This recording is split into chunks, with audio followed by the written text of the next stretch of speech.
What it do, Lucas Penido na área. Henrique é Portugal. E quem temos hoje, Henrique? Quem temos hoje? Quem? É ele. Ele é de Brasília, ele é de Nova York. Sobrevivente do coronavírus. Ele é coronado, né? Dinho Ouro Preto. E eu vou fazer o seguinte, ó. Sente só. I wanna say, hey Google, can you play my favorite capital initial song? É assim que fala, Capital Initial? Eu nunca sei. There we go.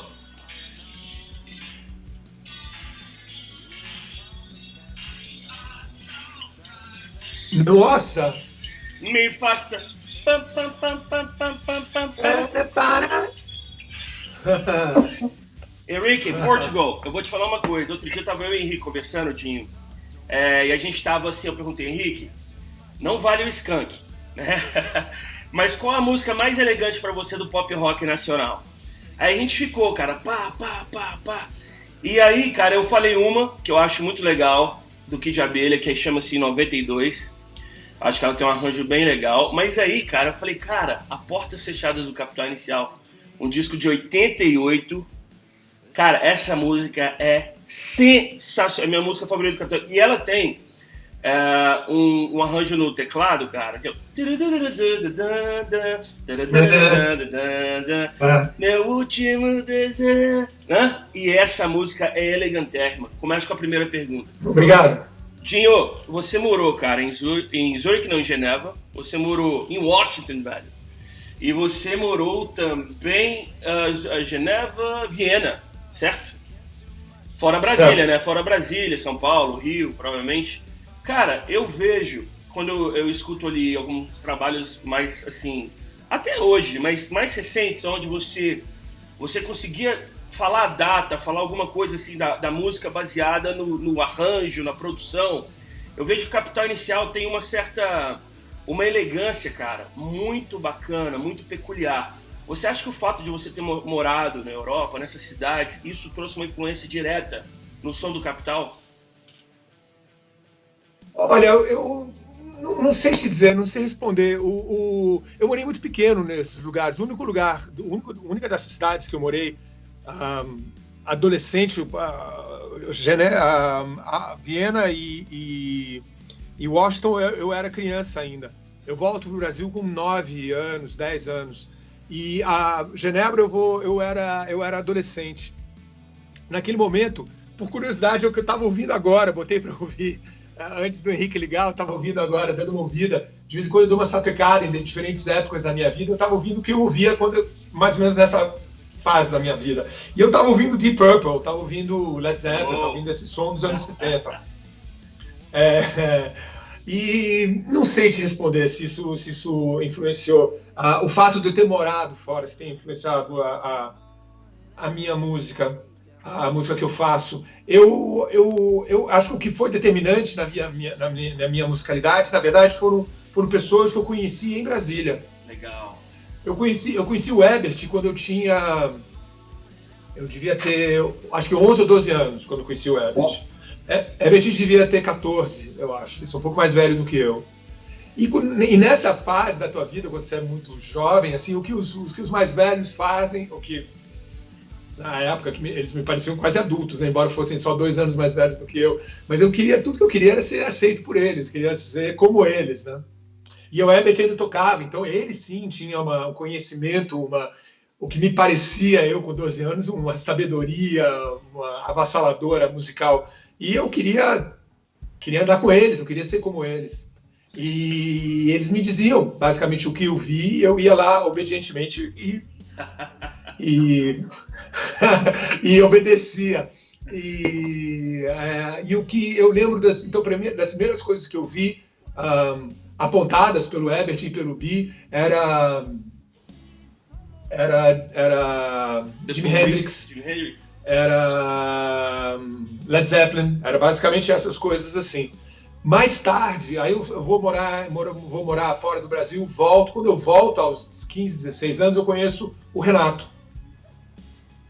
E aí eu ouço que, de novo, eles estão ouvindo também. Legal. E no caso, nesse momento da minha vida, era punk rock. Era Ramones, era Sex Pistols, Clash, essas coisas assim. E é curioso como a minha vida inteira musical, ela foi entre o rock e o pop.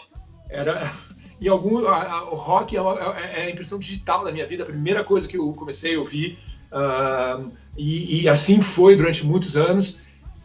E na sonoridade do Capital eu vejo, assim, o Capital às vezes tende a ficar mais pesado em projetos como Aborto Elétrico, ou em discos mesmo do Capital, como quer ver, o Saturno, ou um disco onde a gente se reúne, se chama Atrás dos Olhos. Então tem discos do Capital que são enfaticamente mais roqueiros, alternados com outros que vão mais nessa direção mais pop, que te agrada mais. E o curioso é que toda vez que o Capital vai para um lado mais pop, ele faz mais sucesso. Depois ele começa a fazer rock, algo mais pesado, que me acalma a minha alma, mas desagrada a parte das pessoas. Henrique. Isso é uma coisa interessante, né? Porque o artista tem aquela história de eu vou fazer o que eu quero, né? E esse vou fazer o que eu quero, às vezes acontece muito isso que você está falando, que às vezes você distancia do seu público. Aquela história, às vezes você faz uma música diferente e aquela música funciona, e às vezes você fica escravo daquela música durante um tempo. Sim.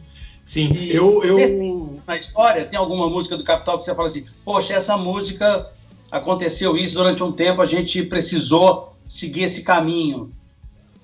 Olha, Henrique, eu tenho dentro de mim essa como se fosse uma dicotomia, ou então Dr. Jekyll e Mr. Hyde. Eu tenho essas duas coisas dentro de mim. E são quase às vezes antagônicas, sabe? São dois opostos, sabe? São claro e escuro.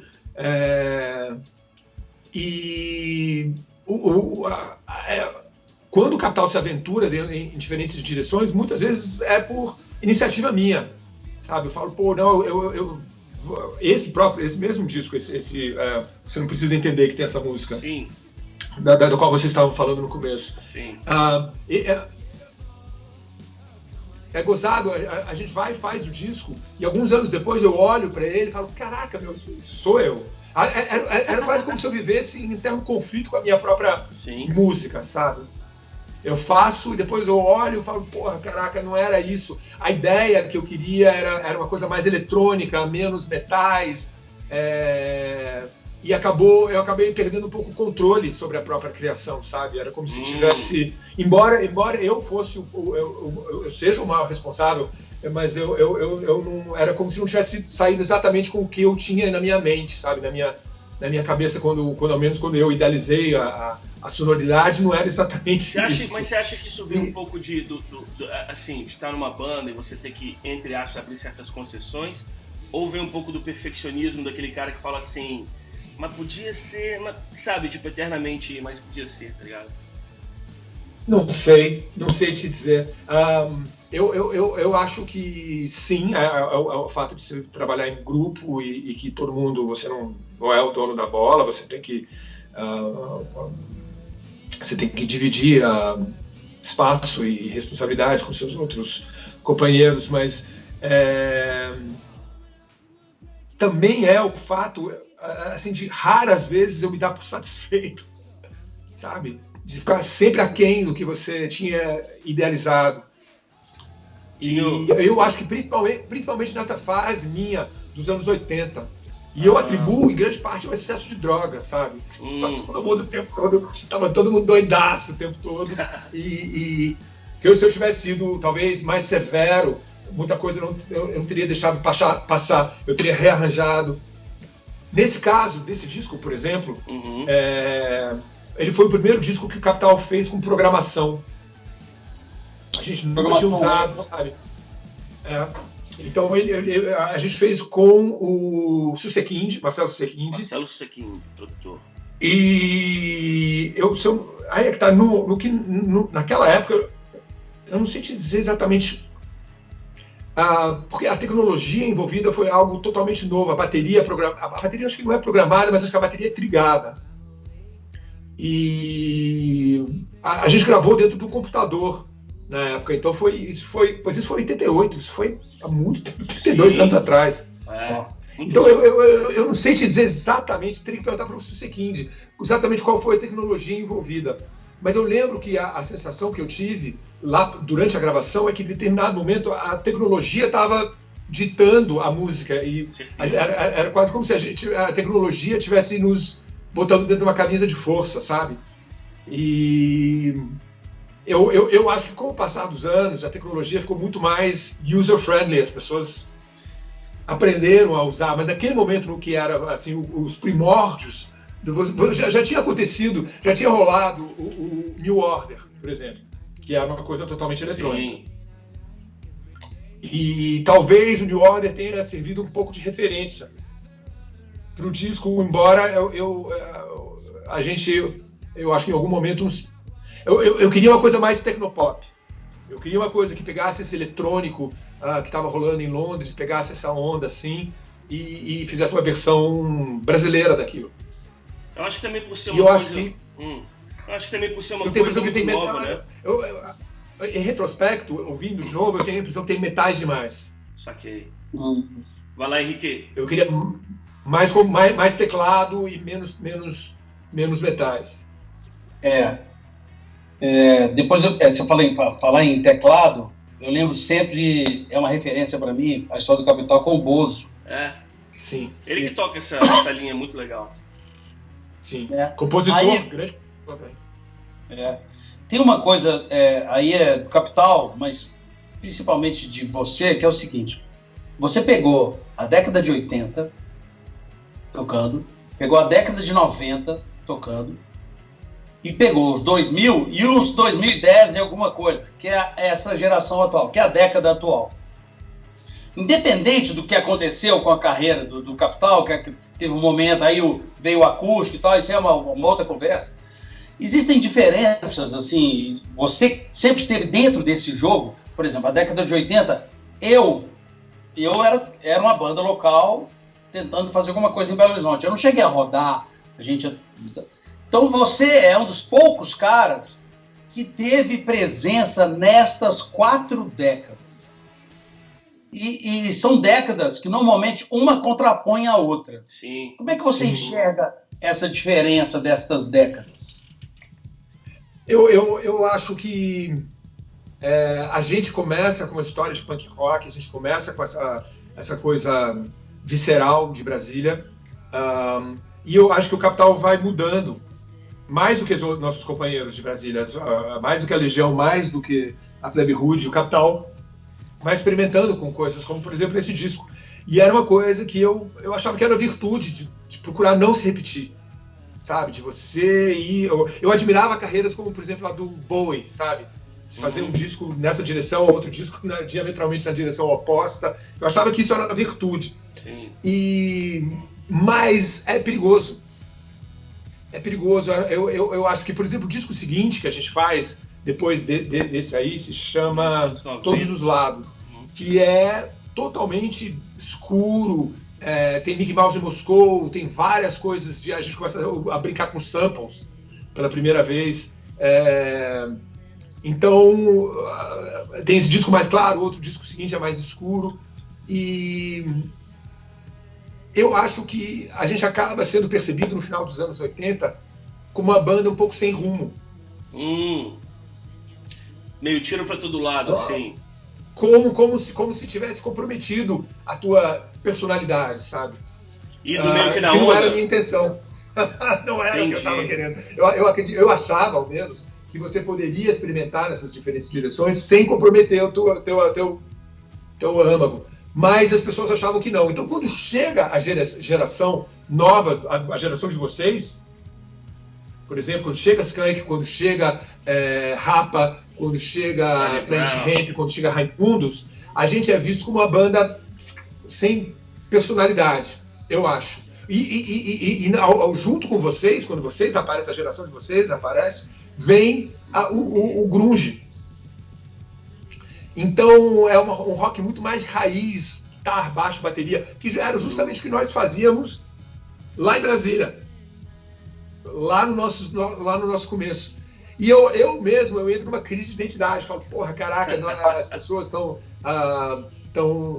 era como se no Capital tivesse virado o inimigo. As bandas as quais o Raimundos ou Planet Hemp ou a onda toda de Seattle, o que eles se opunham eram bandas que eles viam como justamente sem personalidade, como o Capital. Era como se o Capital tivesse, ao longo de pouco tempo, virado o inimigo. Como nós tínhamos começado exatamente como eles. Nossas origens eram comuns. E aí eu entro numa crise de, ai meu Deus do céu, o que eu faço, o que eu fiz com a minha carreira? Não era nada disso, as pessoas não me entenderam. E aí eu saio do Capital e faço 2 discos independentes, com o Dado, no selo do Dado. O Dado tinha um selo chamado Rocket. Eu faço um com uma banda chamada Vértigo, que é uma coisa rock and roll, bem pesado, com os grandes músicos daqui de São Paulo, o Mingau e o Quaker. Sensacional essa banda. E depois eu faço um que também é legal, vale a pena se vocês não tiverem ouvido. O primeiro disco solo. Escutei os 2 ontem. Esse solo eu faço com o Suba, que é um produtor. Ele é sérvio. Uhum. Ele é sérvio, ele vem para o Brasil no final dos anos 80, começo dos anos 90, e casa com a Tassiana Barros. E esse disco também, esse disco é integralmente feito no Pro Tools. Sim, primeira vez que eu faço um disco no Pro Tools.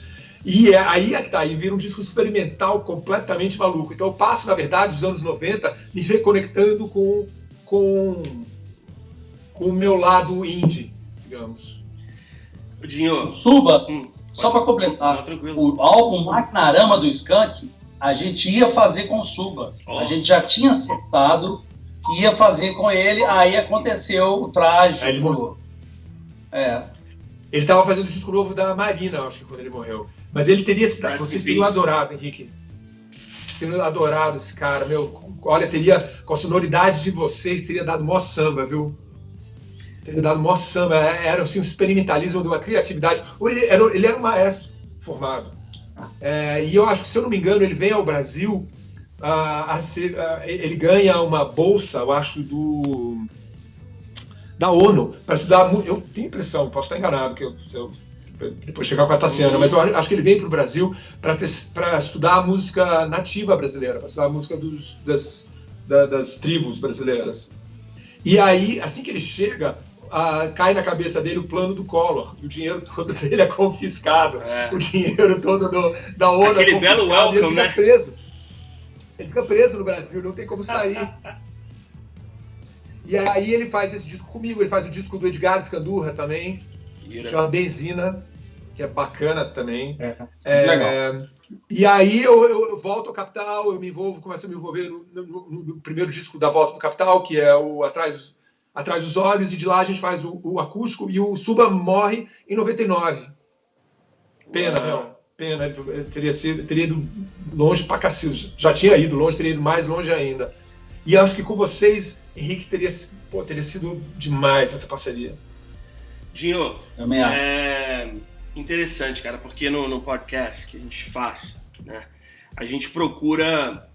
Cara, primeiro a gente até fala que a gente escolheu o formato de podcast para ficar uma coisa mais... light no sentido de em casa, tranquilo. Tem um formato que ele dá mais espaço. Não é aquele lance que hoje parece que tudo é muito cronometrado, tipo, não vou nem falar de televisão, que é tipo, tem que entrar, sei lá, propaganda e tal, não.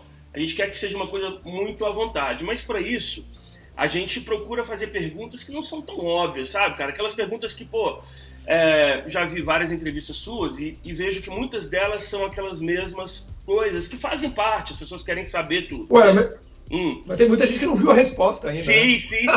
Cada um tá ligado num diferente veículo. Exatamente, exato. Não, aí eu queria dizer o seguinte, cara, o mais difícil, na minha opinião, de fazer perguntas não profundas pra você. É que você é um inédita. Cara... Não é só inédita, é o seguinte, cara, que você, por natureza seria, e talvez até mesmo pelo seu upbringing, né?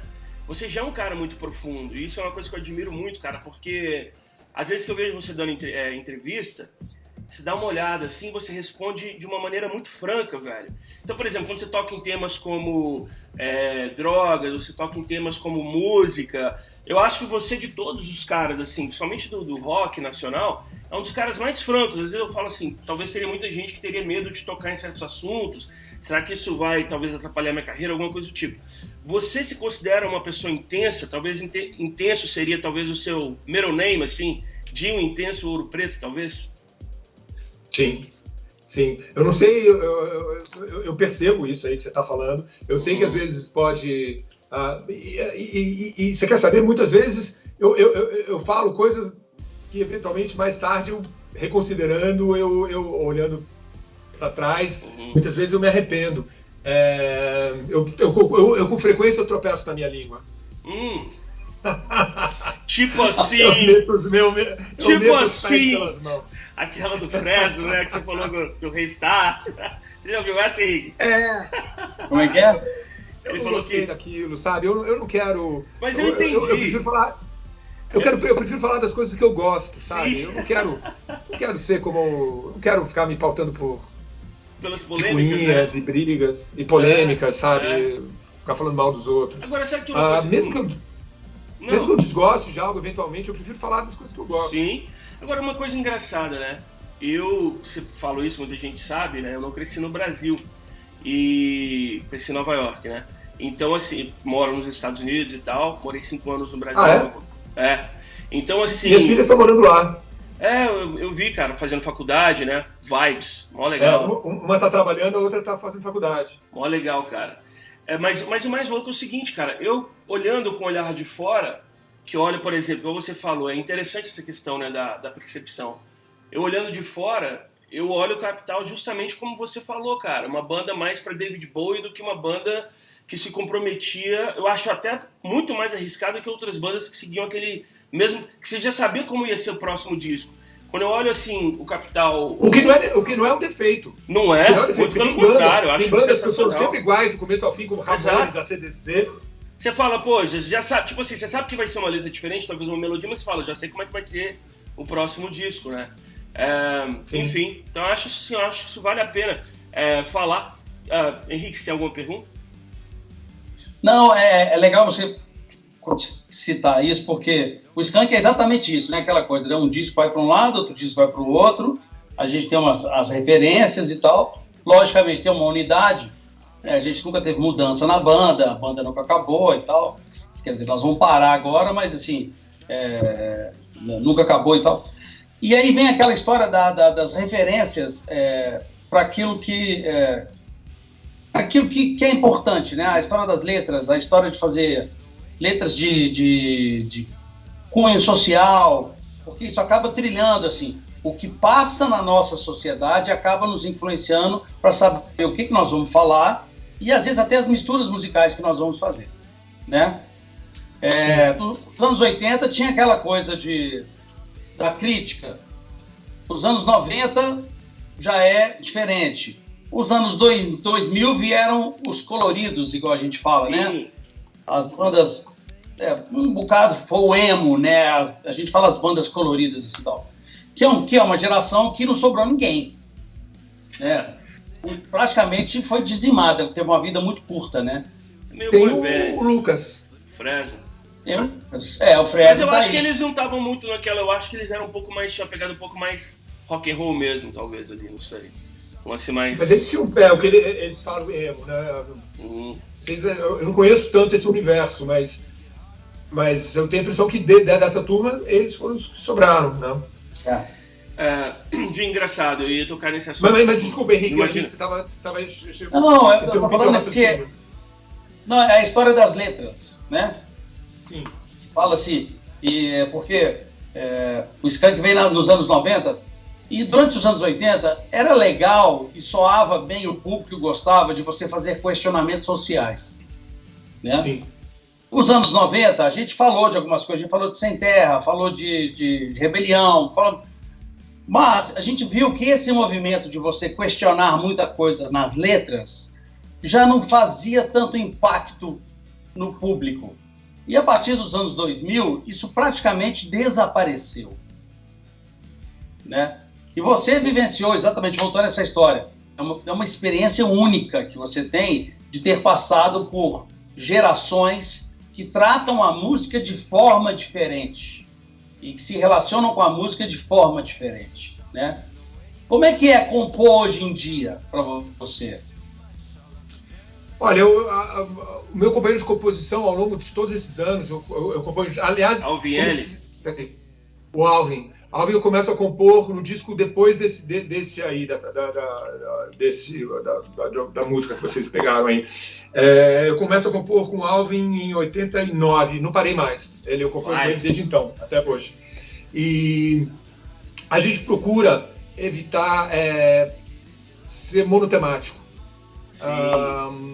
Desde que o Capital se reuniu em 98, a gente procura olhar para todos os lados falar do mundo ou de nós mesmos, do que a gente percebe como um modo mais completo, de falar, sei lá, desde seus problemas emocionais a problemas aí olhando para fora, o mundo político também, mas não só. De não ser o cotidiano e a realidade brasileira está presente em todas as músicas, em todos os discos, desculpa, mas não em todas as músicas. Sim. É uma coisa que tem permeado as nossas canções ao longo desses anos todos, mas a gente olha em todas as direções. Você tem letras introspectivas, você tem letras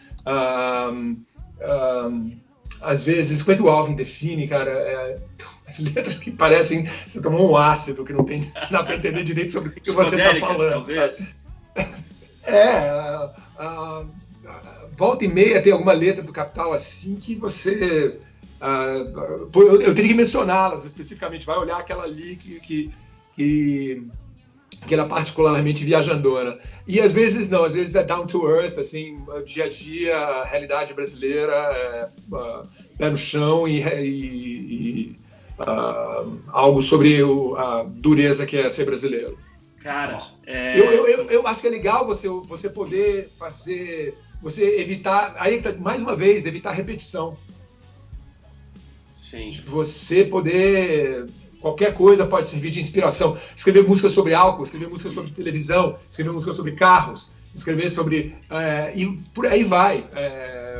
A gente tem procurado fazer isso. Tem músicas, tem uma música chamada Televisão, tem uma música chamada Velocidade, no caso, tem música chamada Insônia, tem uma música chamada Tudo Vai Mudar, que é sobre uma chamada Viva a Revolução, sobre as manifestações de 2013. Ou seja... tudo acaba servindo um pouco de referência. Tudo, eu acho que o que existe em comum é que é uma experiência urbana brasileira. Irado. Que é viver dentro de uma grande cidade brasileira. Cara, Henrique, engraçado, cara. Eu tava aqui rindo na hora que o Dinho falou. Ele falou, tem um parceiro. Eu falei, Alvin L. Vou te contar uma curiosidade. Essa daí, assim, até eu mesmo tirei do baú do Lucas. Cara, olha só, eu tive uma banda de final ali da década de 90 em Nova York, eu tinha 16, 17 anos. Tocamos CBGBs pra caramba, abrimos pra algumas outras bandas. Tocamos, cara, olha esse show. Tocamos a gente, Planet Hemp e o The Vines, tinha uma banda australiana que chamava The Vines. Eu conheço. Tocamos no mesmo dia. Inclusive estavam uns amigos meus, 2 caras do Strokes, eles eram de 2 salas adiantadas na minha high school. E eles foram lá ver a gente e tal. Foi uma vibe, cara. Mas enfim, eu tô falando isso pelo seguinte. Aí eu lembro que a gente tinha eu falo português, obviamente, né? Sou brasileiro. E aí o nosso empresário na época falou, não, a gente tem que lançar uma parada no Brasil e tal. E eu tenho um cara que vai escrever com você. E era o Alvin L. Eu tenho uma música escrita com ele, cara. Que loucura. A hora que a gente falou... Sério, cara. A gente gravou, só que não lançou. Isso foi em 2002. Tipo, 2001 pra 2002. Eu lembro que, inclusive, eu fui pro Rio... E eu tava na casa de uma menina lá, e aí ela morava na rua do Alvin L, no Flamengo, se não me engano. E aí Flamengo ali ou é A terra do Botafogo? Flamengo. Enfim, não sei. Aí o que acontece? Eu lembro que, cara, enfim, eu entreguei a letra, eu entreguei a melodia e ela foi levar na casa do Alves. Aí eu tava lembrando, falou com o Dinho, sabe quando vem aquele lance lá, tipo, away, tá ligado? E a outra coisa. Alves tá te traindo, te traiu e você nem E você nem sabe. O Alves escreve com outras pessoas. Ele comprou com a Marina, ele fez coisas com Autoramas. E nunca saiu, cara. E essa música nunca, obviamente, nunca foi lançada, nunca saiu. Tem ela gravada, mas enfim. E outra coisa que eu achei muito louca, na hora que o Dinho tava falando, me veio a primeira vez que eu escutei Capital, cara. Que foi, eu trabalhei na Virgin Mega Store, ali no coração da Times Square. E eu lembro que tinha uma coletânea, cara. Eu cuidava ali eu trabalhava no segundo andar, tinha World Music, tinha uma coletânea que tinham várias, tipo, bandas, tá ligado? E aí tinha uma que era o Capital, eu falei, eu conheço essa banda de nome, cara, mas eu sou louco pra escutar. E a gente tá falando de uma época que não era, tipo, deixa eu entrar no Spotify e ouvir. Tinha que pedir pro amigo do pai pra trazer o disco, não sei o que lá. Era mais ou menos igual vocês contam, que era na década de 80, 70 no Brasil, ao contrário, no meu lado, né? E aí tinha Fátima, cara. Foi a primeira música de vocês que eu escutei. Enfim, fechando parênteses. Quer falar? Fala aí, Henrique. Não, eu tinha uma namorada que chamava Fátima, era a música dela. Isso aí é Aborto Elétrico. Sim. Isso aí o Aborto Elétrico é uma banda seminal de Brasília, que dá meio, na minha opinião, né? É a banda na qual o Renato cantava e onde o Renato começa a escrever música. Sim. É o começo musical do Renato. E aí essa banda acaba sendo gravada pelo Capital e pela Legião. Sim.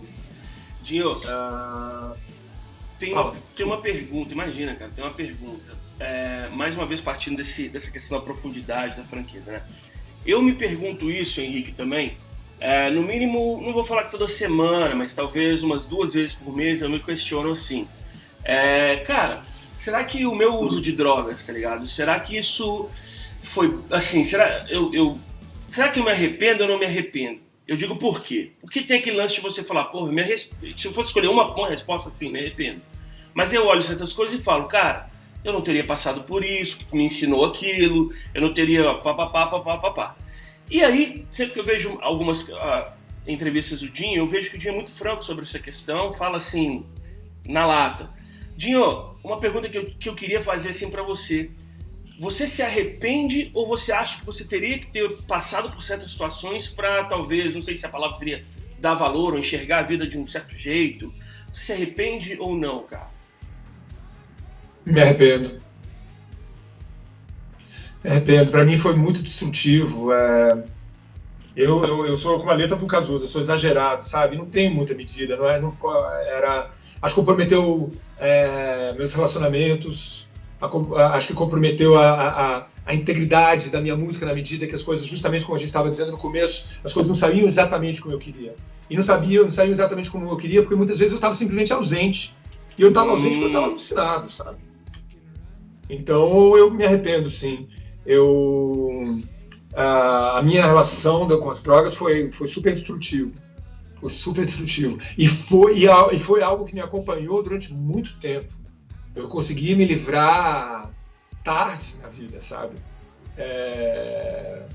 Eu parei para drogas mais pesadas, tipo cocaína, não sei o que. Eu fiz tratamento. Eu procurei uma psiquiatra e tive que tomar remédio. E já faz muito tempo que isso ficou para trás. Graças a Deus. Mais de 15 anos. Legal. Mas foi algo que atrapalhava tudo na minha vida. E quer saber, o curioso é que, ao menos nessa fase mais tarde da minha vida, quando os meus filhos nascem, tudo, e eu ainda tento negociar com drogas. Então eu tento fazer assim, eu falo, beleza, então eu não vou tomar drogas quando eu estou em casa. Estou casado, tenho filhos, estão longe da minha casa. Em compensação, quando eu estava fora, era uma acabação, sabe? E aí você fala, caraca, você voltava numa ressaca, eu levava dias para me recuperar, até que chegou um momento que eu falei, putz, não vai dar, e E sei lá, não sei, talvez seja o processo de você amadurecer, em algum momento você fala, tem que deixar isso para trás. E eu fui lentamente tirando as coisas da minha vida. Tirei cigarro, tirei cocaína, tirei drogas, tirei... E há 3 anos agora eu não bebo. Cara, eu bebi há 3 anos. Eu vi Virei um santo. Eu vi uma entrevista sua que você fala assim, e ontem fiz o primeiro show sem beber. E agora você tá falando 3 anos, cara, que vibe. Eu parei de beber tem 1 ano e 19 e 20 dias. Tem 1 ano e 20 dias que eu parei de beber. É aquelas histórias que você viu das bandas gringas, rehab. Os caras estão todo tempo indo pra rehab.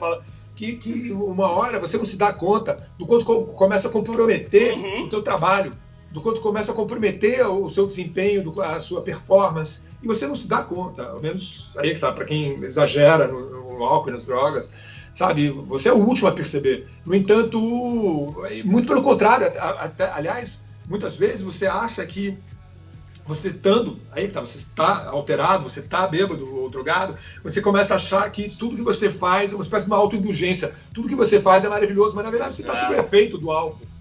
Sabe? Você está sob o efeito das drogas e você começa a achar, puta, tô arrasando, meu Deus do céu.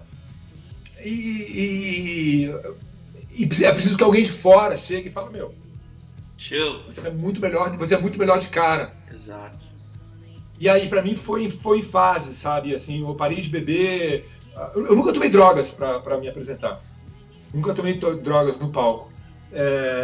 Mas eu bebia. E...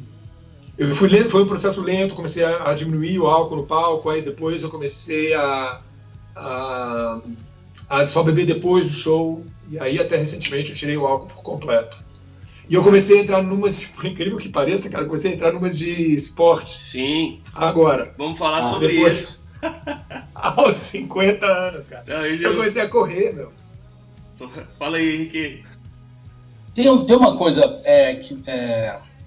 há um tempo, já tem uns 4 anos, 5 anos, eu comecei a fazer os meus shows, né?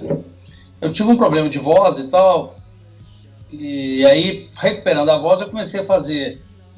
com coach vocal, comecei a fazer os meus shows. Aí eu comecei aquela história do lead vocal, né? E o show, eu comecei a perceber que quando você é instrumentista, o instrumento te protege. Sim. E quando você é lead vocal, o instrumento é seu corpo para cantar. Se o corpo está bem, né? Beleza. E aí começa aquela história. A vida, fazer 3, 4 shows por semana de forma intensa. Às vezes você não está bem, você tem que subir no palco e ser intenso. Aí acaba o show, essa conta chega.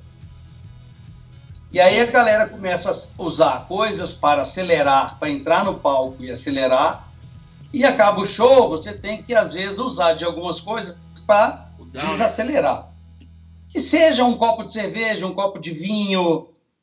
Beleza. Sim. Só que chega uma hora o que eu comecei a sacar e entender que isso é muito duro para o corpo, né? O corpo sofre com isso. Aí um dia eu peguei um avião com o Matheus Nastergal e perguntei para ele, falei, Matheus, você entra muito bem nos personagens e como é que você consegue sair deles depois, né? Porque eles te cobram muito. Ele falou, Henrique, quanto mais técnica você tiver, mais fácil você vai entrar e mais fácil você vai sair desses momentos que você tem que entregar e ser intenso. E a nossa vida de artista, a pergunta é exatamente essa, a nossa vida de artista, as pessoas nos cobram esta intensidade. Sim. Só que essa intensidade, ela tem um preço. Como é que é isso para você? A história do esporte foi exatamente para conseguir se manter, para poder continuar performando bem, fazendo bem? Acho que sim. Era como se eu tivesse uma ansiedade inerente a mim, sabe? Faz parte de quem eu sou e ela precisa ser acalmada de algum jeito. E talvez ela fosse afogada no álcool ou nas drogas, sabe? E eu acho que correndo de alguma forma eu acredito que me acalma. É um tranquilizante natural. sabe? Eu moro aqui ao lado do Ibirapuera, aqui da minha casa, você vê as árvores do parque. E aí eu comecei a fazer esse detox indo toda manhã. Antes, a primeira coisa, acordo, põe tênis, vou correr. Corro 5 quilômetros e antes do café da manhã, volto, tomo café e vou para a vida. E eu acredito que para mim é uma espécie de um ansiolítico natural. Legal. Porque quando eu piso no palco, cara, o que me acontece do primeiro show que eu dei em Brasília, lá na Universidade de Brasília, até hoje, ou até ontem, a gente fez uma live aqui dentro de casa, até hoje, quando eu pego o microfone e vou começar a cantar, eu sinto uma descarga de adrenalina. Uau! Que é como se eu botasse o dedo na tomada. É uma coisa meio Angus Young, assim, sabe? E até hoje, e é meio a persona que as pessoas conhecem, minha pública, é essa. É de um cara elétrico em cima do palco e eu procuro, em casa, estar em contato com o outro lado meu, sabe? Mais calmo, ler mais, botar a bola no chão. Era como se essa aflição fosse uma coisa que me acompanhou a minha vida inteira. É parte do que eu sou, mas não é só o que eu sou. Exato, legal.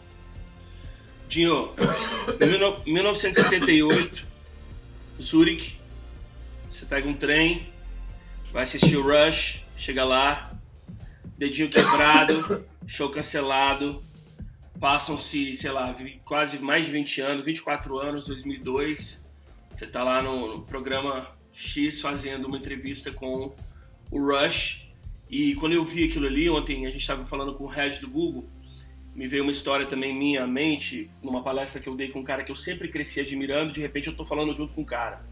Veio aquele chamado full circle, né?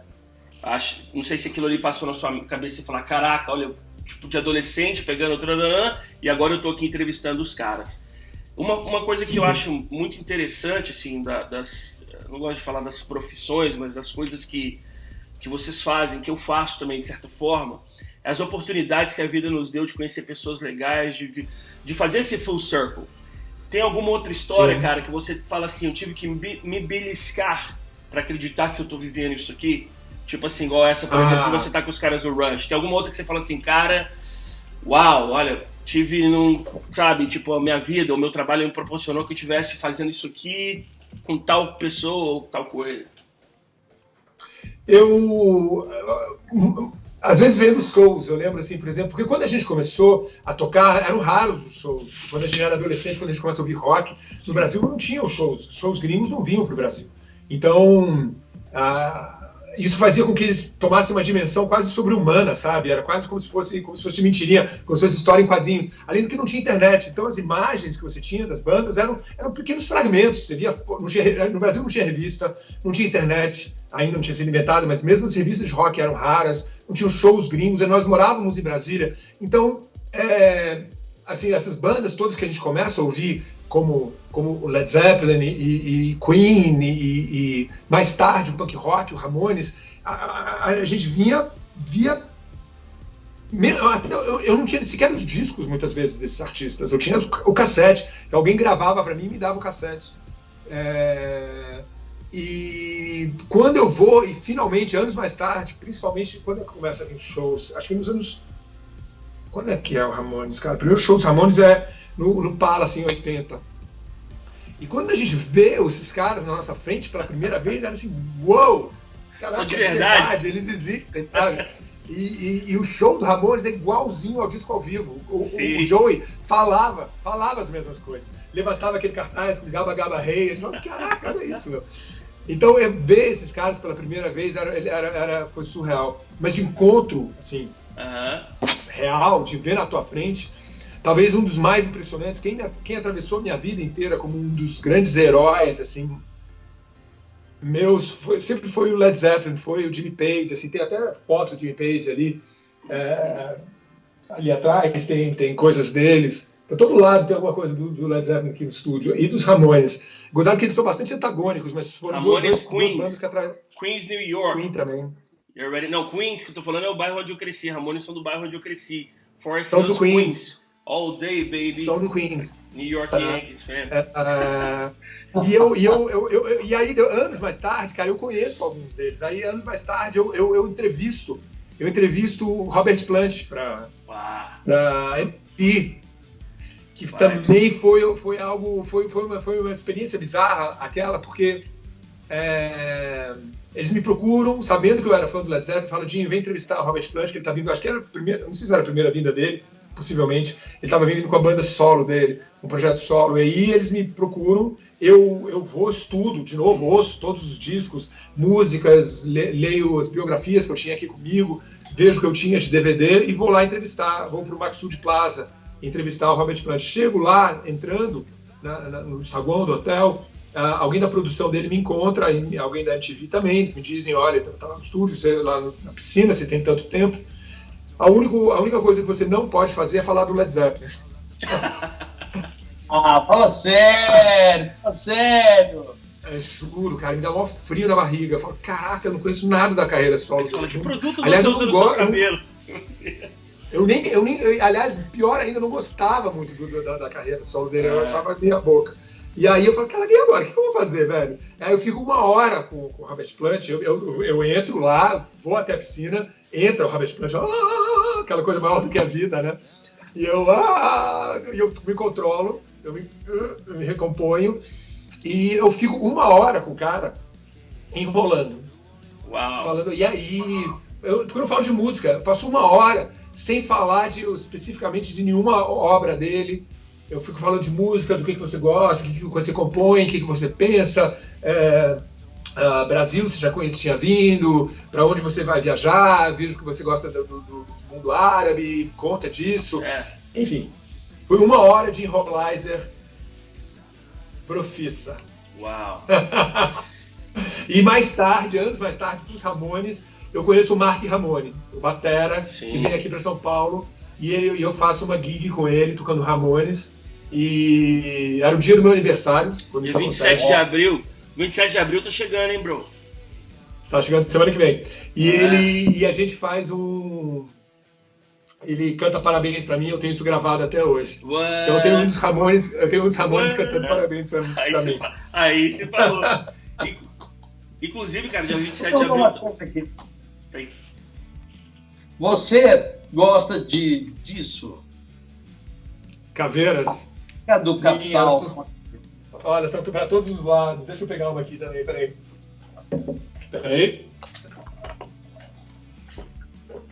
Ih, caraca, me enrolei todos nos carros. Peraí. Vibes.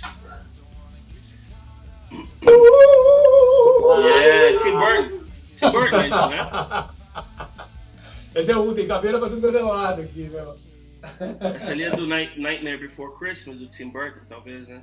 Tá ligado? Parece, né? Não é? Ou não? É uma animação que a gente fez no disco passado, do Capital. Mas tem essa aqui, o disco do Capital, que é assim, ó. Não, tá preso na parede. Não, porque o caminhão do Capital tem plotado a caveira, né? Onde aí? Alguém que fez isso aqui, pode? Minibus. Minibus. Vibes. Minibus. Esse minibus já foi até a Lua e voltou algumas vezes. Em distância. O Diogo. A caveira é mexicana, né? A relação do México com a caveira é diferente, né? Mas eu tenho adesivo no meu violão também, só que não tá aqui. Ô Dinho, 27 de abril tá chegando, cara, e eu tava falando assim, cara, o Dinho é meio que um Benjamin Button, tá ligado? Porque geralmente a galera começa assim, saudável, não sei o que lá, e entra no rock and roll. O Dinho não, ele começou no rock and roll e tá assim, cara, tipo, agora atleta, tá ligado? Velho, mas você tá brincando, cara? Você acredita que eu tô falando sério? Tive tão saudável? Não, mas eu li sobre isso e falei, cara, eu li sobre isso, inclusive ontem, li bastante também a respeito, obviamente, dessa fase e algumas outras pra gente entrar numa profundidade, até algumas coisas que eu tentei procurar não óbvio, né? E uma dessas coisas, cara, você também tá com podcast, né, velho? E uma coisa que eu achei bem legal é que você falou assim, cara, eu quero um podcast pra falar de comida, de livros, de viagens e tal. Eu queria tocar um pouco nessa área, cara, que talvez a galera ainda você não tenha falado tanto. Cara, sei lá, qual a sua cidade favorita, assim, pra você ir direto, talvez fora do Brasil, aquela cidade que você fala, cara, essa cidade me fascina, e por quê? Olha, eu gosto muito de história. Minha mãe é historiadora, minha irmã é historiadora, meus avós eram historiadores, e eu pela carga histórica, assim, eu acho Roma algo irado. Eu tenho um prazer imenso, acho uma das cidades mais bacanas. E é um pedaço da história que me interessa muito, a antiguidade, a história greco-romana. Por incrível que pareça, eu não conheço Atenas ainda, é uma viagem que está na minha mira faz muito tempo. Legal. Minha família, meu irmão mora em Paris há muitos anos, está lá há 30 anos, sei lá quanto tempo ele está lá. Minha irmã também morou muito tempo lá, meu pai cresceu na França, então eu tenho esse elo também com Paris. Então, e minha mulher, eu sou casado com uma italiana que está aqui no Brasil desde pequena, desde criança, e o irmão dela, a família dela, está entre Gênova e Milão. Legal. Então, eu estou casado com a Maria há 25 anos, e a Itália entrou na minha vida já adulto, né? E a gente começou a ir principalmente para Milão. Que vibe, Milão. Foi demais. Sou casado com uma arquiteta também, né, cara? Eu acho que é a cidade do design, assim, mundial, né? Milão. Sim. E aí eu comecei a frequentar a Itália, que eu não conhecia tanto, mas aí a gente começou a ir todo verão, ou inverno. Então a gente foi para Sicília, depois a gente foi para Nápoles, de lá foi para Capri, e o tempo todo a gente está indo para diferentes viagens dentro da Itália. E eu fui desenvolvendo esse elo inesperado, depois de adulto, fui desenvolvendo esse elo com a Itália. Então acho que seriam basicamente esses dois países, sabe? A França e a Itália. E um livro, cara? Um livro que você fala assim, esse livro aqui mudou minha vida, ou como dizem no Eu Brasil... acho mais fácil dizer autor. Legal. Uhum. Eu acho, olha, tem dois autores americanos, por coincidência, ambos são de Newark, New Jersey ali. Um chama Philip Roth, eu já li muitos livros dele, e o outro é Paul Auster. E são os dois autores prediletos, os dois são de Newark. Uau. E são os dois caras que eu mais gosto, cuja obra eu melhor conheço, sabe? Henrique, eu te perguntei isso, você, cara. Tem algum livro que você fala assim, esse livro... Cara, eu normalmente faço assim, um livro técnico e um livro de ficção, ou um livro histórico, né?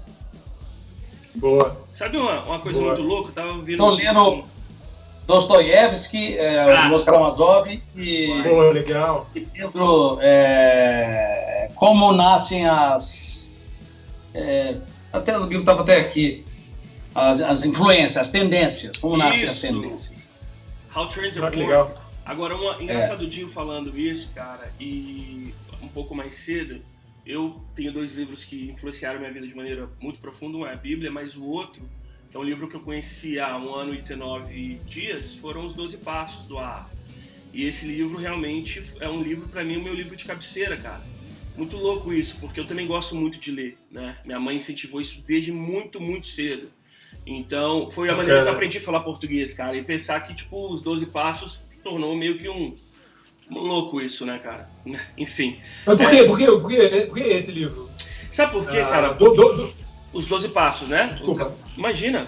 Porque é o seguinte, cara, foram dois médicos que acontece? Os caras tentaram parar de beber, tentaram parar de... Na época, ele é aplicado hoje em qualquer tipo de compulsividade, seja comida, seja os 12 passos visto como a fórmula, assim. A fórmula. Mas você teve um grande problema com álcool? Tive. Não, com álcool o meu problema era cocaína, né? Então, eu sou igualdinho também. Eu sou franco, e ainda mais com alguém que é franco. Então eu sou bem... Mas o que eu aprendi? Tentando parar várias vezes, eu vi que eu não conseguia. E aí o que acontece? Um dia um amigo me falou, cara, por que você... Eu comecei a beber, eu já usava cocaína, e comecei a beber depois, que é uma coisa muito diferente do que a galera faz, né? Geralmente a galera começa com álcool. Eu não gostava do álcool. E aí... Eu também não. Conheci o álcool pra dar cortar o edge, como a galera fala, né? Resumo da ópera. Um amigo meu falou, cara, você tem que... Por que você não dá uma adiantada? Como aquele zagueiro que chega na bola antes, sabe? Tipo, pra você não chegar na substância X, você adianta aqui. E eu falei, cara, não tenho mais nada a perder mesmo, já tentei praticamente quase tudo. Não cheguei a ser internado, mas assim, eu acho que, não porque eu não precisei, mas eu acho que foi realmente porque, sei lá, sou cabeça dura nesse aspecto. E aí, resumo da ópera, cara, eu fui ler os 12 Passos, e aquilo ali, cara, é de uma profundidade, de uma simplicidade, que eu acho que assim, é muito mais difícil você fazer uma camisa branca ou preta, boa, de qualidade, do que você fazer uma coisa muito... Né? Então, e são dois médicos, basicamente, que os caras tentaram parar muito de beber e não conseguiram, e eles se juntaram e foi com um psiquiatra, né, que é o Jung, né, que é o oposto do Freud, qual que era é brother do Freud, mas tem a outra... Jung, que também deu uma ajuda a eles ali, e aí eles trocavam cartas e tal, a gente está falando de 1940, década de 40. Resumo da ópera, os caras montaram 12 passos que as pessoas devem seguir para parar com algum tipo de adicção, que na época era o álcool. Só que eles vão contando várias histórias no livro dos 12 passos, e cara, aquilo ali me impactou de uma maneira muito profunda, eu me vi em várias dessas histórias. E aí, cara, eu frequento também umas reuniões e tal, e tipo assim, cara, eu leio isso de maneira assídua, assim, cara, e mudou. Mas você conseguiu parar? Você conseguiu parar só com esse livro? Ou você teve um médico também? Não, cara, eu tomo um ansiolítico, de boa, não tenho problema em eu falar isso, mas isso é mais pra dormir mesmo, minha cabeça é muito... Agora, na parte... O que você toma? Eu tomo frontal. Eu brinco com um amigo meu, eu falo frontal no horizontal. Eu falo frontal no horizontal, bateu, né? Eu tomei durante 10 anos Rivotril. Uhum. E agora eu tô tentando me livrar do Rivotril. Eu não tomei Rivotril porque o Rivotril eu tinha medo, aquele cara, né, igual eu, tomo frontal há 9 anos, não sou viciado aquele. Mas eu tive um pouquinho mais de medo do Rivotril. Agora, o livro, assim, interessante que vários amigos meus leram ele, pessoas que nunca tiveram problema com substância, e amam e também aplicam pra vida. Porque às vezes, cara, as pessoas não são compulsivas numa área, mas são em outras, seja comida, seja o trabalho.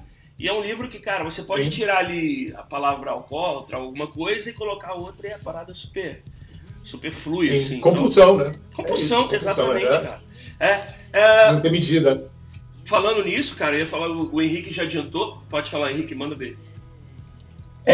Lembrando uma coisa de música aqui, que é o seguinte, aqui no Brasil, a gente praticamente só conhece música anglo-saxônica, né? A gente conhece muito pouco de música latina, música francesa, já foi conhecida no Brasil, uma época, música italiana também. Aí você falou de muitas viagens para a Itália. A Itália tem seu rock, é um rock diferente, né? Eu não conheço tanto rock italiano, eu conheço rock francês. Italiano, rock francês? O que você conhece de rock francês? Pô, cara, tinha uma banda lá dos anos 70 chamada Telefone, que era uma banda punk. Depois você tem uma banda chamada Noir Désir, que o cara se envolveu em alguma coisa cabeluda, matou alguém, o vocalista, uma coisa horrorosa. Mas você tem umas bandas meio de world music, tem uma chamada Négresse Verte. Eu conheço. Tem uma cena de rock legal. O gozado, Henrique, você estava falando de música latina. Quando a gente vai ouvir coisas de outros países, em geral, eu ouço o rock deles. Exato. Por exemplo, o Soda Stereo, de coisas da Argentina em geral, por exemplo, rock latino, eu acho bem bacana também. Charly Garcia, Fito Paz. Fito Paz, gosto muito do Fito Paz. Eu conheci o Fito Paz também, e eu gosto muito da música dele. E em geral eu me interesso por rock que é cantado em outras línguas também. Cantado em francês, cantado em espanhol. E eu lembro quando a gente era adolescente em Brasília, a gente ouvia rock alemão. Eu lembro de umas bandas chamadas pós-punk, chamadas Ex-Mal Deutschland, ou tinha umas bandas jugoslavas. Eu não sei como isso ia parar na gente, mas a gente ouvia rock. Tem uma banda de metal também alemã agora, chama Rammstein, acho que chama. Rammstein. E é animal. Foda, o show é foda, né? Diz que o show é sensacional, né? É inacreditável. Você tá ligado, o show deles, show eles gravaram em Madison Square Garden, aliás, em Nova York. Que é inacreditável. Eles abriram pro Kiss no Brasil. Teatralidade, um negócio cênico que é muito bem bolado. Muito bem bolado. Um Kiss do século XXI em alemão. Eles abriram o show do Kiss, se não me engano, em 98 no Brasil. Abriram o show do Kiss no Brasil. Ah, é? No Ibirapuera, Olha que legal. Inclusive chocou a galera, porque no meio do show tem uma performance que eles fazem lá.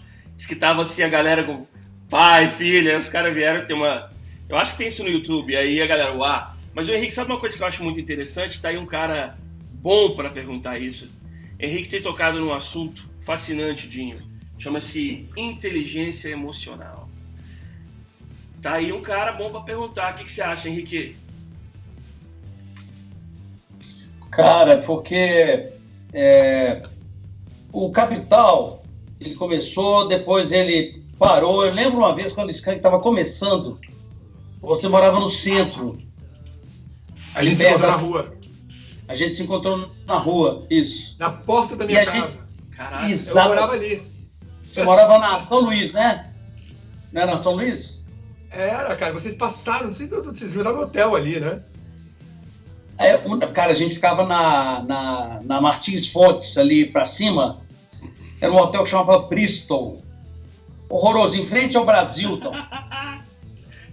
Sim. Augusto. Cara, banda começando, a gravadora coloca você no fundo do poço. Porque se você sobreviver ao fundo do poço, você sobrevive a qualquer coisa, né? Exato. Eu lembro desse encontro. Eu lembro da primeira vez que eu vi vocês ao vivo. Uau! Eu vi vocês no Jazz Mania, meu. Oh!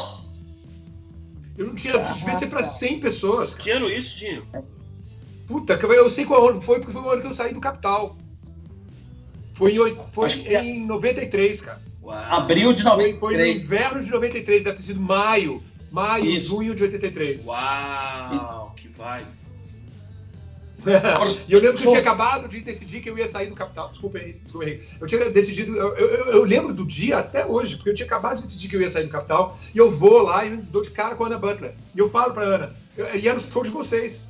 Aí eu chego, Ana, eu vou sair do Capital. Aí eu sento e vejo o show de vocês. Cara, foi segunda, terça e quarta. Nós temos 3 shows lá. Eu lembro bem. Muito legal, muito legal. Mas ele está falando de inteligência emocional, Henrique. Você estava dizendo do encontro na São Luís. A história do sobe, desce, o tanto que o grupo te protege, mas às vezes te dá dor de cabeça. Carreira solo é legal, mas é um mundo muito sozinho. Sim. E aí, eu vejo que você lida muito bem com isso, né? Assim, me parece, eu posso estar errado, e você aqui está para a lente da verdade dizer as coisas. Henrique, eu acho o seguinte, a gente, o Capital tem... eu entrei pro Capital quando eu tinha 19 anos. Eu vou fazer semana que vem 56. Então foi a minha vida inteira, quase, sabe? E eu conheço o Fê e o Flávio antes do Aborto Elétrico, então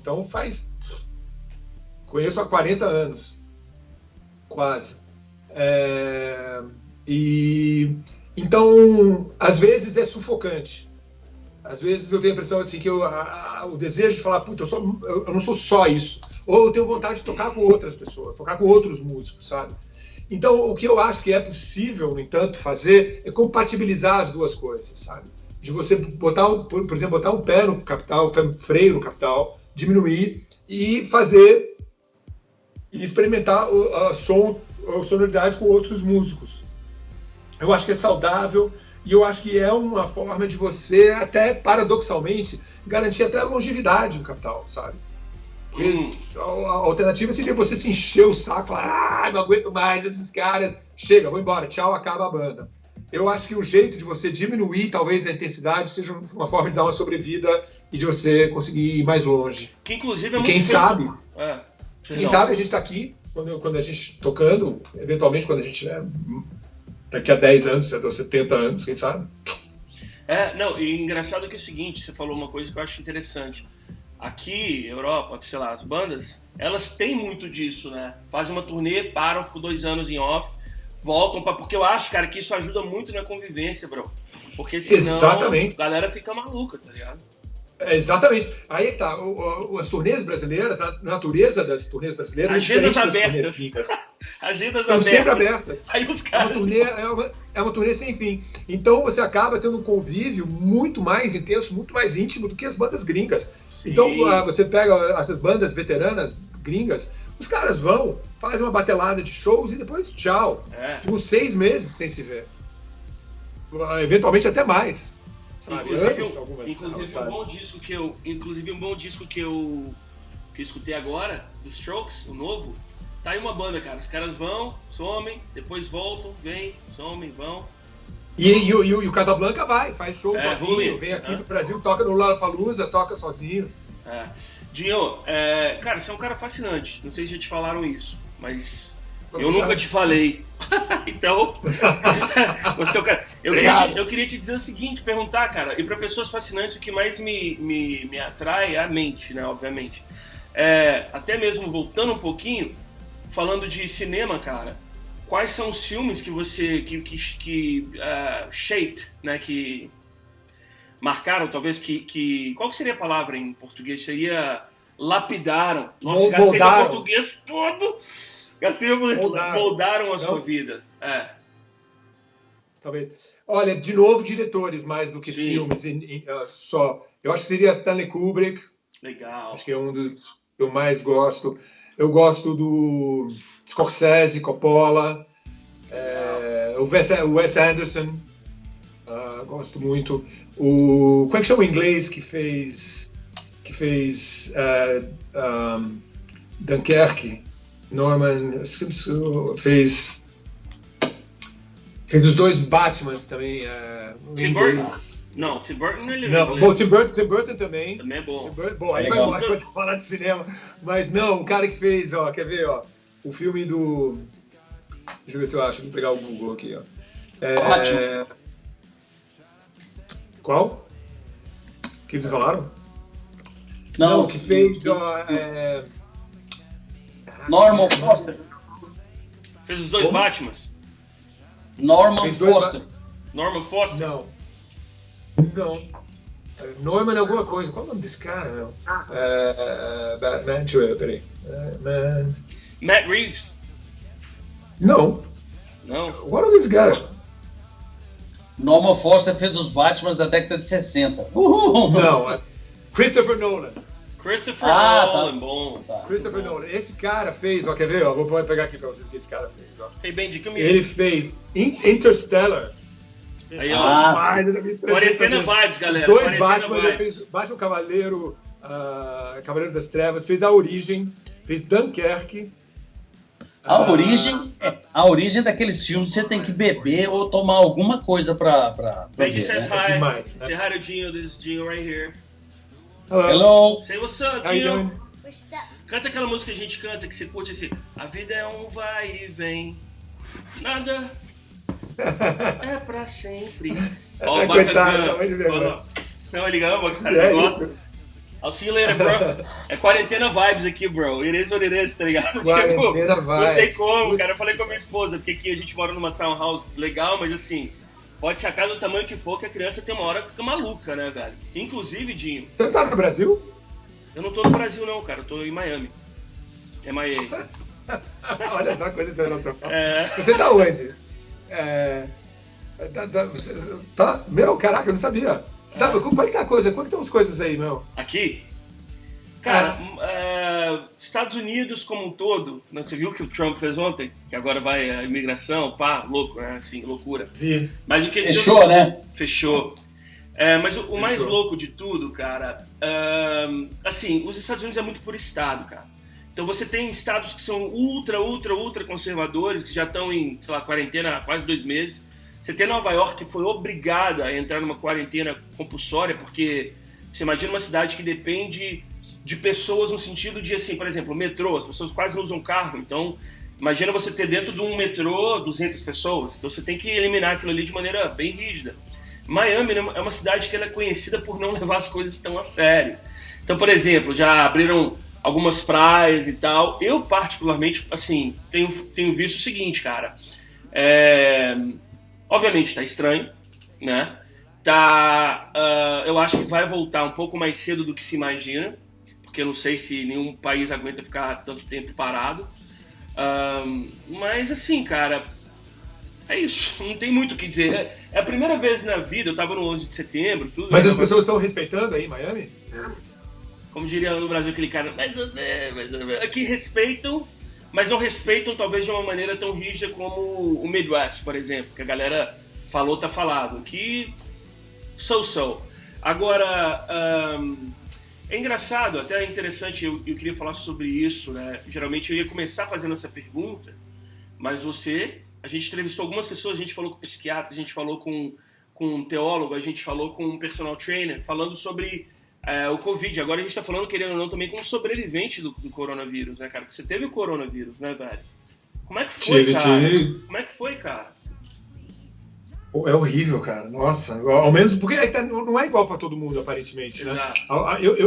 Eu tenho a impressão que aqui em casa as crianças, minhas filhas, acho que todo mundo pegou, sabia? Mas todos tiveram a versão light. E eu, no entanto, eu não peguei também a mais cabeluda, não fui hospitalizado. Eu tive febre, para mim foi assim, eu tive febre durante 15 dias, dor no corpo, leseira, você não consegue fazer nada, você mal consegue comer, meu. Eu emagreci pra cacilda. E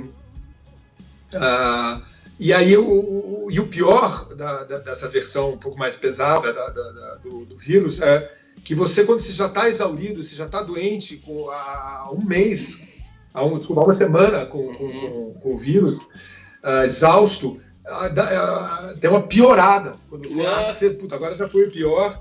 Eu lembro que eu já estava no 8º dia e aí a gente ligou para a médica e falou, bom, isso que vai acabar, né, no futuro próximo, né? Ela falou, olha, em geral não é assim, em geral tem uma piorada no 9º dia. E dito e feito, no 9º dia eu comecei a ter dificuldade para respirar. E diz a minha médica que muitas vezes é nesse momento que as pessoas são hospitalizadas. Lá na frente, não é no começo da doença, depois de você suportar uma semana ininterrupta de febre, tem uma inflexão, o troço dá uma piorada, things go south, pioram, e eu tinha dificuldade de respirar, de encher o pulmão, e eu achei que naquele momento talvez eu pudesse vir a ser hospitalizado. Mas meu organismo, talvez inclusive por eu estar saudável, por estar correndo, meu pulmão estar em forma, eu consegui vencer o troço ficando em casa. A única doença, o único remédio que eu tomei foi Novalgina, um antifibril, antitérmico. Só tomei isso.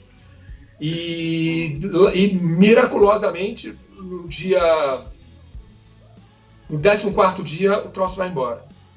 Caraca! Mas, que louco! Mas mesmo assim, mesmo depois do troço ir embora, você ainda fica se arrastando pelos cantos durante alguns dias, exausto pela experiência toda, sabe? Porque uma martelada na testa, é muito forte. Caramba, velho. Horrível. Engraçado que Uma pergunta. Você se chateia você se chateia com os memes?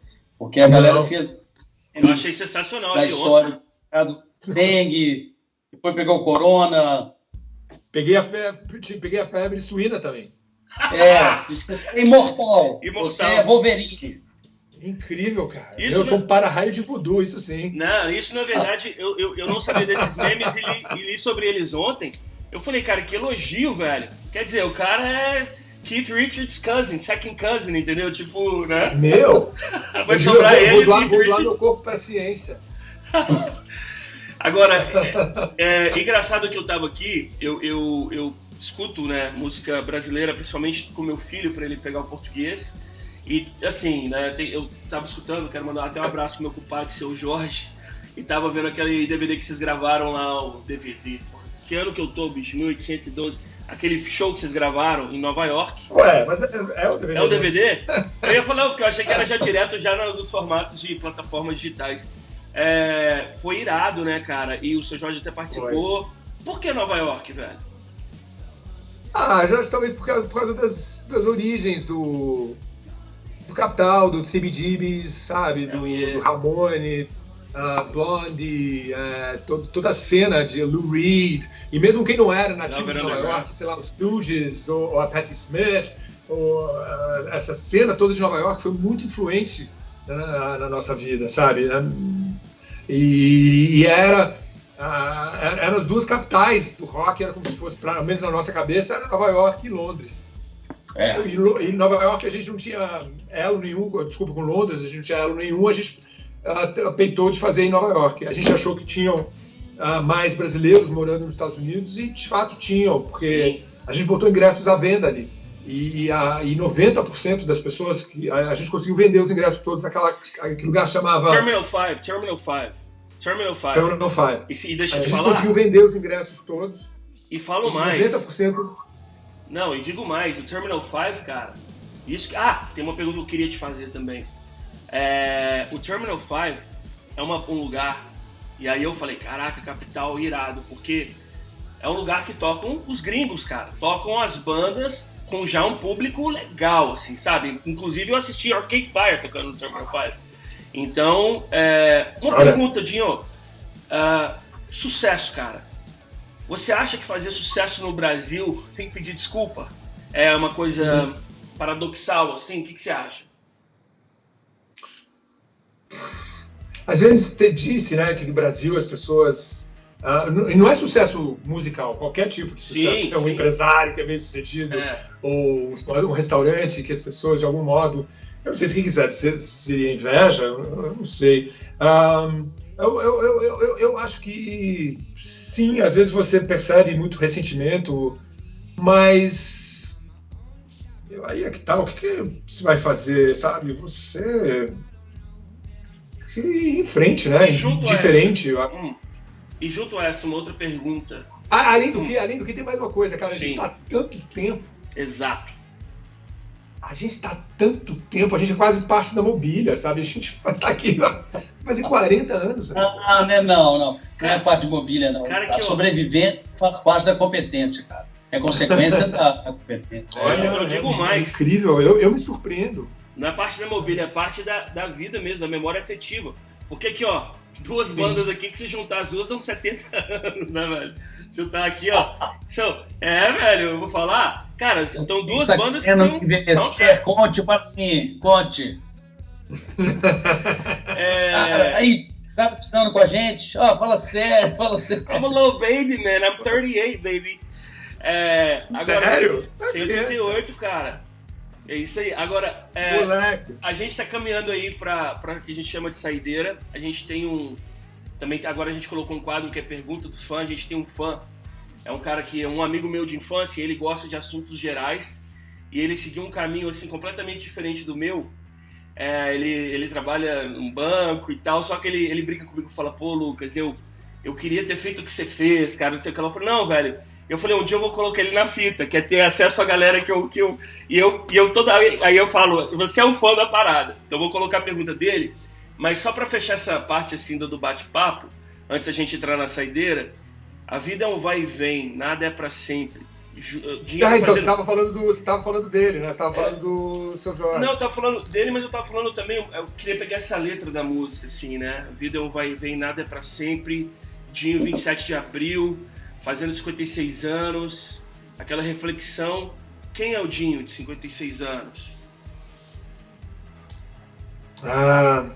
Eu espero que seja um cara que ainda tenha muita coisa ainda a fazer.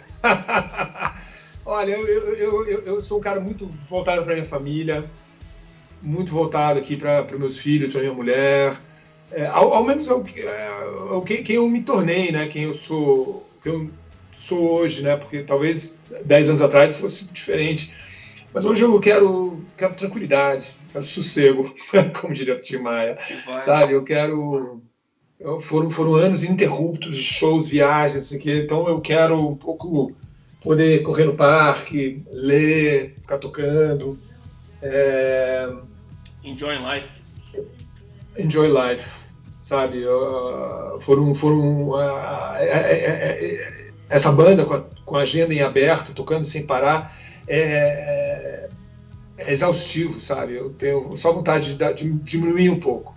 Era como se a gente tivesse vindo num ritmo alucinado, desde que a gente se reuniu há 22 anos, e eu quero poder me acalmar um pouco. Vai.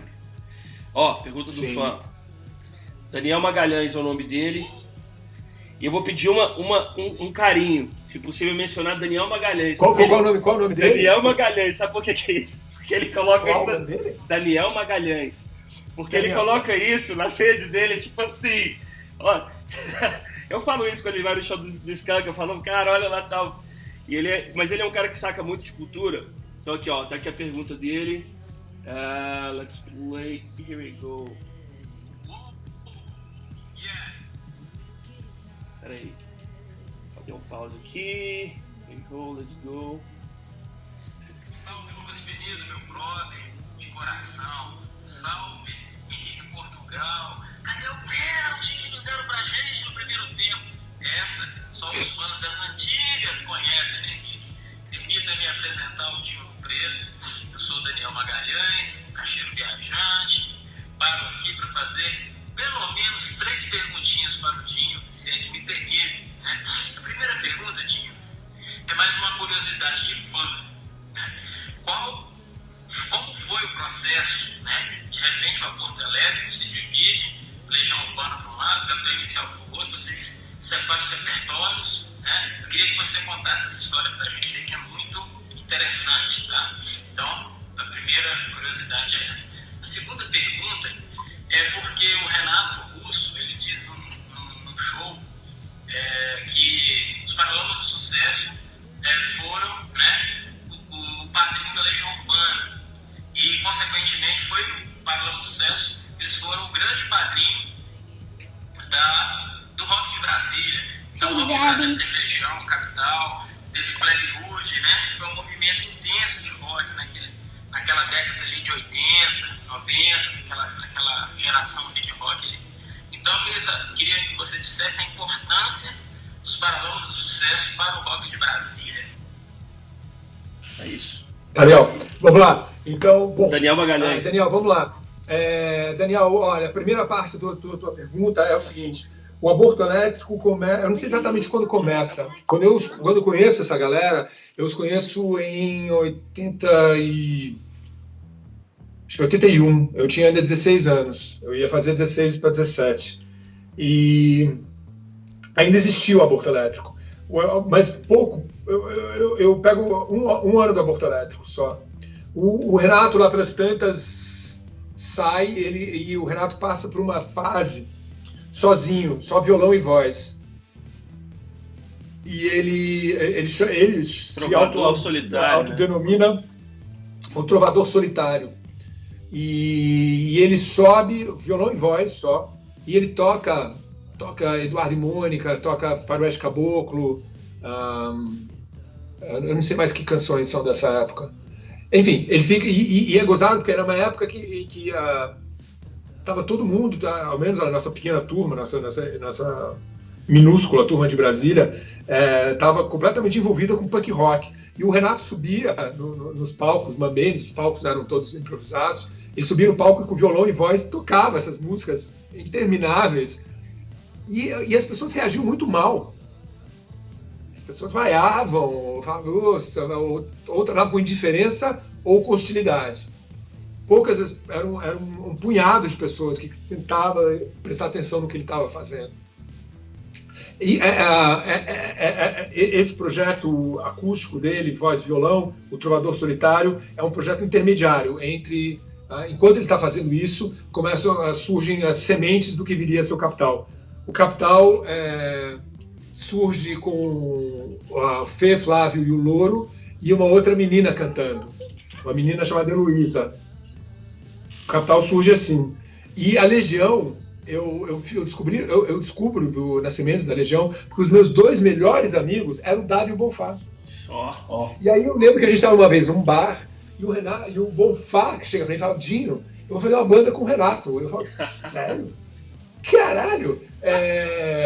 E depois eu descubro que o Renato chamou o Dado, que o Dado é meu irmão, meu pai era casado com a mãe do Dado.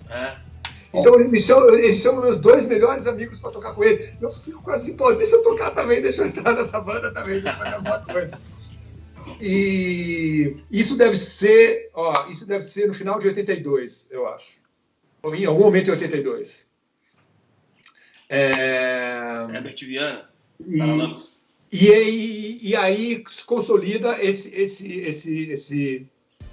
essa fase onde as maiores bandas de Brasília são essas 3, Capital, Legião e Plebe Rude. Os Paralamas já existiam nessa época, e embora os Paralamas tenham começado em Brasília, porque desde que eu me conheço por gente, o Bi anda com o Herbert. Quando eu conheço essa galera quando eu tinha 12 anos, eu conheço o Herbert e o Bi, porque o Bi o Bi é filho de diplomata como eu. O Dado também é filho de diplomata como eu. Então, todo mundo... E as quadras em Brasília eram separadas por profissão dos pais. Então, você tinha uma quadra de funcionários do Banco do Brasil, uma quadra de filhos de diplomata, uma quadra de militares, era assim. Então, a gente mora todo mundo próximo um do outro. E assim que eu conheço o Bi, e através do Bi eu conheço o Herbert. Eles já tocavam juntos quando eu tinha 12 anos. Isso deve ter sido, então, em... Caraca, deixa eu ver... 76. 76, cara. Uau. Mas quando surge Capital e Legião, o Bi e o Herbert tinham ido para o Rio para fazer faculdade. O Herbert tinha ido estudar arquitetura e o Bi tinha ido estudar zootecnia na Rural. E eles gravam esse primeiro compacto deles, que é... que tem um compacto do Paralamas? Acho que é Cinema Mudo? Cinema Mudo. São duas... Eu não lembro mais. Sai esse primeiro compacto. Quando a gente vê esse compacto, a gente desacredita. A gente fala, caraca, olha isso. Então, eu lembro da gente mexer o disco, tinha gravadora, era EMI, eu acho, na época. Sim. E os Paralamas, depois no primeiro álbum, eles gravam Química. Eles incluem uma música que tinha sido, no caso do Aborto Elétrico, e acaba sendo gravado pela Legião, e eu acho que acaba sendo gravado pelos Paralamas, e depois, mais tarde, talvez a Legião grave também, não tenho certeza se está no primeiro disco, ou se a Legião chega a gravar ou não. E os Paralamas acabam, por sua vez, trazendo se bem que a sequência de eventos é assim. Eu lembro que a gente vai fazer um show assim que eu entro no Capital. Acho que foi o segundo show, a segunda vez que eu piso no palco. A gente vai tocar no Circo Voador, fechando a noite, eu acho, legal, do Lobão. Ó. Inclusive, e dali a Legião já está chamando a atenção das pessoas. A Legião já tem gravador interessado ali na hora. E dali a Legião... Quer ver? A Legião acho que grava no ano seguinte. 85. A Legião grava o primeiro disco em 84. A Legião, por sua vez, Paralamas e Legião chamam a Plebe Rude. Acho que o Herbert grava, é o produtor do primeiro do disco da Plebe, em 85. E aí o Capital acaba sendo o último. E a gente acaba sendo contratado pela como é que era na época, cara? Acho que era Sony. E a gente... A Sony tinha outro nome antes da Sony? CBS. Não, CBS. Era CBS. A gente acaba sendo contratado pela CBS. É maior. E aí a gente fica de molho, eles nos enrolam, uma hora a gente fala aí, ao longo de 85 eles nos enrolam, vai gravar, e lá pelas tantas a gente fala, chega, a gente vai embora, e a gente acaba sendo contratado pela Polygram, que acaba lançando o nosso primeiro disco em 86. Mas os Paralamas são centrais, na medida que eles vão chamando as bandas de Brasília. Eu lembro que o Baroni leva uma fita nossa para a Rádio Fluminense, que era uma rádio em Niterói, que tocava as demos das bandas ainda. Então, eles tocam uma demo nossa, ainda que tinha sido gravada ainda em Brasília, bem tosca. Uhum. E eles tocam. Então, os Paralamas acabam sendo os desbravadores, os primeiros a gravar e os que chamam toda a turma de Brasília. Irado. Isso é uma versão simplificada. que eu acabei de contar a vocês em 10 minutos, Não. não dá para contar isso num dia inteiro, essa aventura da saída de Brasília. Então é isso, Daniel Magalhães. Tá aí essa Aí, Daniel. saideira. Dinho, a gente, antes de te agradecer, né, por esse papo maravilhoso, cara, essa conversa muito bacana, a gente sempre pede para os nossos convidados para indicarem um som, pode ser uma coisa que você escuta há muitos anos, pode ser uma coisa que você escutou ontem, e um perfil nas redes sociais, seja Instagram, seja qualquer um, que você fale, cara, isso aqui é legal seguir, ou isso aqui é legal ver. Então um som e um perfil. Deixa eu ver. Som. Pode ser o som e o perfil da mesma pessoa? Lógico. Tá em casa. Então tá. Então, ó, som Audioslave, que eu acho, eu acho o guitarrista mais sensacional e o vocalista mais meu herói, Max Master, é o Chris Cornell. Então, putz, os 3 discos do Audioslave, e eu sugiro que você siga o Tom Morello. Irado. Enrique Cara, o Tom Morello é fazendo coisas com Bruce Springsteen, né? Sério, eu não sabia. Eu sei que ele tá Cara, eu vou falar. classe. Eu vou quebrar a regra aqui, mas é porque é um cara que é de Brasília. Ele é o editor do Estado de Minas. Trabalhava no Correio Brasiliense. E escreveu o livro do Renato Russo, que é o Carlos Marcelo. Olha só. Também. Muito bacana. Foco. Deixa eu ver a capa, deixa eu ver como é que é. Peraí, tá muito próximo, Henrique, acho que tem que afastar um pouco. Aí. Acho que Olha tem que que legal. achar. De quando é? Essa aqui é uma edição revisada. Esse aqui... Deixa eu ver quando que é aqui. Acho que a edição revisada é de 2015. Aí E tem uma é deixada. original? E é original, o primeiro foi lançado quando? Sim. Primeira edição. O dia você está fazendo pergunta muito difícil, espera aí. Enquanto isso, eu vou indicar aqui, que aí a gente para e a gente fica trocando ideia. Eu vou indicar, então. Acho que é 2009. A edição é 2009 Eu tenho esse e a livro. segunda é 2016. Tá. Renato Russo, filho da Revolução. Filho da Revolução. Irado. Tá. Eu indico, Bacana. já que a gente falou tanto nesse meu brother, eu indico o Daniel Magalhães 80, perfil. Que eu acho que vai ser legal marcar, até mesmo pelo momento, cara. 2 caras tão cruciais na formação musical de tanta gente, cara. Então, indico o Daniel Magalhães 80. E som, cara, acho que não podia ser diferente. Cara, vou indicar uma banda que já foi mencionada. Queens All Day, You Already Know. New York City, Ramones, bro. Não tem como. Ramones is life, man. Então indico Ramones, que não é uma marca de camisa, ao contrário do que muita gente acha. Outra vez eu fui elogiar uma mina, eu falei, pô, legal, camisa do Ramones. Qual que é a sua música favorita? Ela, não sei, eu gosto dessa marca. Eu falei, putz, o Joey deve ter se virado ali. Mas então indico Ramones, cara, pra galera. E assim a gente... E eles nunca ganharam dinheiro com essas camisetas. Não, cara, infelizmente o Joey, a maioria, né, já era, né? Infelizmente já tá... Enfim, Dinho, não tenho palavras para te agradecer aí pelo carinho, pela conversa. Obrigado, Lucas. Foi sensacional, e com essa, bora pro after. God bless.